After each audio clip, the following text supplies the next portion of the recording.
Bashkia Vauideës ka startuar zbatimin e projektit Vauideës si destinacion turistik i mbështetur nga fondet e BE-s nga programi IPAS.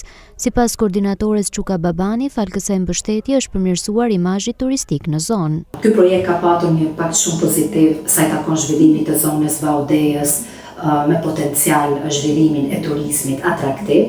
Këtë gjë neve e kemi arritur nëpërmjet përmirësimit të imazhit turistik, ku kemi krijuar itinerare të reja turistike dhe dhënien e informacionit sa më detajuar për turistët të huaj dhe vendas. Në fokus të mbështetjes kanë qenë gratë dhe të rinj, teksa janë punësuar rreth 50 persona, si dhe kanë qelur dyer 6 biznese të reja. Përmjet këtij projekti është ofruar trajnime për më shumë se 200 individ të këtyre kategorive, pra të rinjve të papunë dhe të gratë të papunë. Pas zbatimit të këtij projekti, ne gjithashtu kemi 6 biznese të reja të ngritura fal granteve, të cilat kanë bërë mundur që këto biznese të ofrojnë shërbime turistike, mikpritje, sporte ujore për zonën e Bashkisë Vaudeës. Aktivitetet më të mëdha të zhvilluara në territorin e Bashkisë Vaudeës janë fokusuar tek historia dhe trashëgimia kulturore, sportet ujore dhe malore, si dhe prodhimi dhe shitja produkteve lokale, duke tërhequr kështu vëmendjen e vizitorëve të shumtë vendas dhe të huaj.